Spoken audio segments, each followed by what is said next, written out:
Hello everybody, welcome back to Expedition Homestead. Thank you so much for tuning in to today's episode.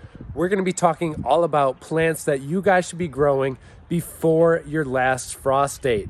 Here we are on the 22nd of April, and believe it or not, we just had about 2.5 to 3 inches of snow just yesterday here in our whole backyard. But we do have lots of vegetables growing as we speak. This bed that I'm sitting on right here is an entire bed that has been seeded with carrots. These we seeded about a week and a half ago at this point, so I expect them to come up very soon. Right here we have an entire bed of onion and garlic. These were onion sets, and as you can tell, they are growing just fine despite a couple of nights that were below 30 degrees that we've had this week.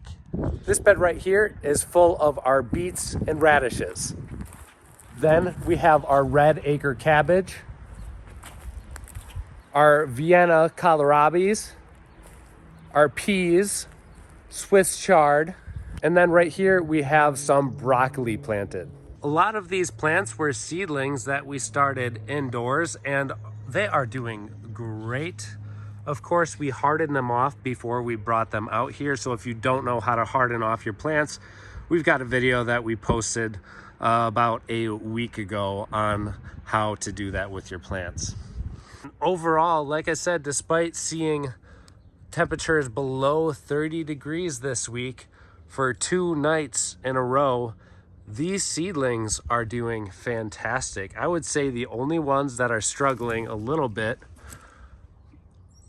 are the Swiss chard. I'm sure they'll bounce back no problem because they are a strong plant, but if not, we've got more seedlings growing inside. So that's part of why you guys should always grow a little bit more than what's needed. But I am very happy with these. A couple of other plants that I don't have growing back here yet are lettuce. You can grow leeks, parsnips, kale, spinach, and Brussels sprouts. So all of these crops here you can grow outdoors before your last frost date. And in fact, you should really be starting these seedlings indoors about 4 to 6 weeks before your last frost date, and then get them in the ground as seedlings after you've hardened them off about 2 weeks before your last frost date, because these crops, especially your stuff like kohlrabi, broccoli, radishes and beets, these are going to give you the best vegetables when they are in cooler weather.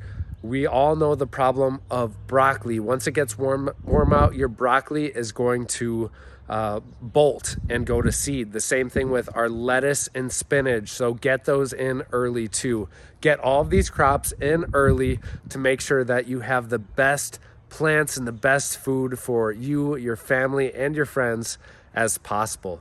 So thank you guys all so much for tuning in to today's episode. Happy gardening, and we'll see you in the next one.